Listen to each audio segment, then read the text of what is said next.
This is Andi Purewal for Boxing Social in association with Pursue Fitness Sportswear, and I'm delighted to be joined by the Welsh Wizard, Joe Cordina. Joe, you're the last one, but it's been a long day for yourself. How are you doing? I'm not too bad, mate, not too bad. I'm glad today's finished now. Obviously, it's just another day closer towards next week when you defend your British title against Gavin, Gwynne. How excited are you to get the chance to put the gloves back on there and get him a ring on a massive card as well? Another pay-per-view show. I can't ask for more. So yeah, it's great. I just can't wait to get back in there now. How frustrating is it, or how do you find it between fights when you've just fought and then you go for maybe a few weeks off and you're relaxing? How do you find just trying to keep yourself busy and trying not to get back into the gym too soon?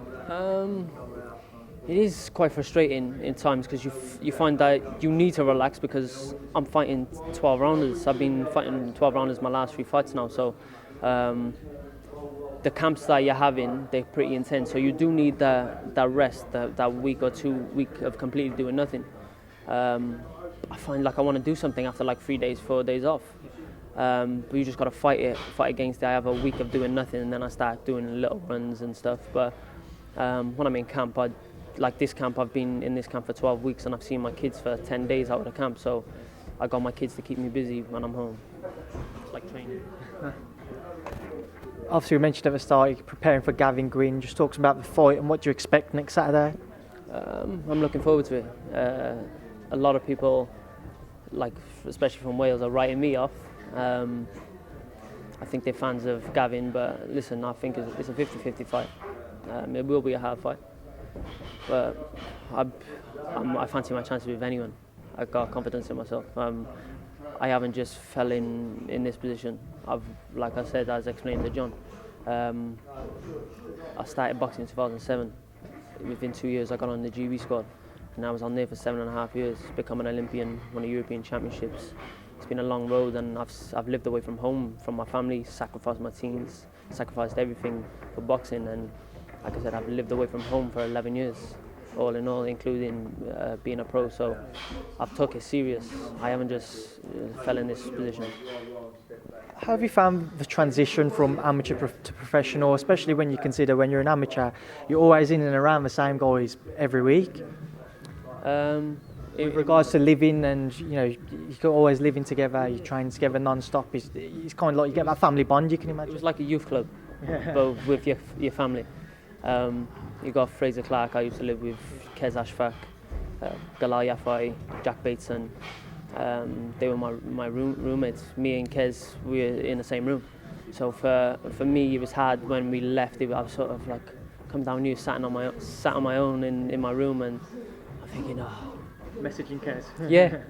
Like I wanted to go back to the amateurs, and then, do you know what? You get used to it, and then I finally moved into Tony's annex with Ricky Burns, and then obviously that becomes like a small family, and then obviously the boys here, I'm with them every single day, so same again, it's like a family. There was a lot of expectation and pressure, not just on yourself, but any of the amateur guys who do turn over. How have you found managing that? Like I said to John, it's the same thing. There was the pressure that I felt when I was walking out in front of 80,000 people in the Millennium. It didn't feel like pressure, it was excitement, and the pressure that I felt in the Olympic Games, now that was pressure, and nothing will compare to that. So for me, anything I do now it's not a walk in the park, but I know how to cope with it. Now, provided everything went to plan next Saturday night and you was successfully able to defend your British title, what are your plans moving forward? How much longer can you see yourself maintaining the British title and defending it, or when can you see yourself vacating to move on to bigger and better opportunities? For this fight, I wanted to fight Patera. I want to get as many titles as I can, leading a Purewal title, but obviously I got to get through Gavin Gwynne first next Saturday, so I don't really like looking past that.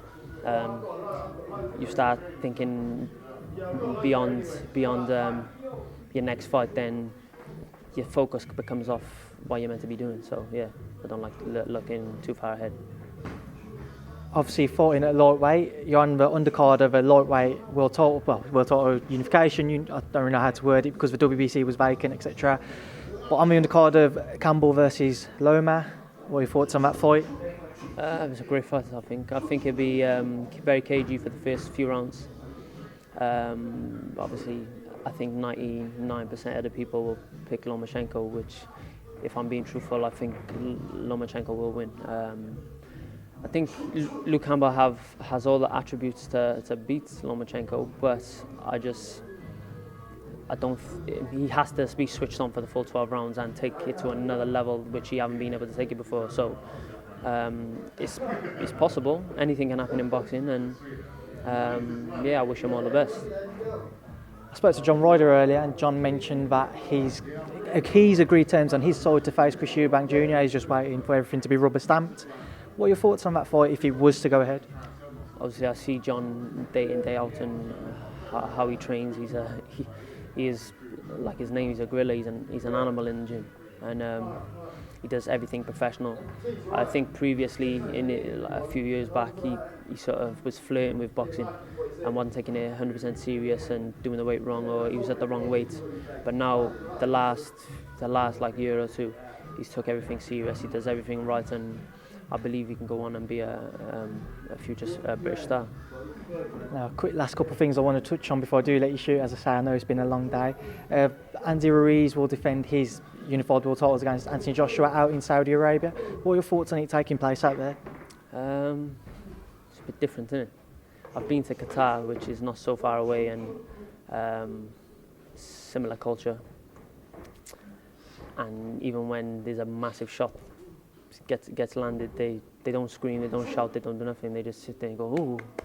So there'll be no atmosphere at all, I believe anyway, unless you get some of the rowdy fellas from the UK shooting over there. But I don't think there'll be no atmosphere. But it's different, isn't it? Different scene. Was you disappointed that it was taking place out there and not over in the UK?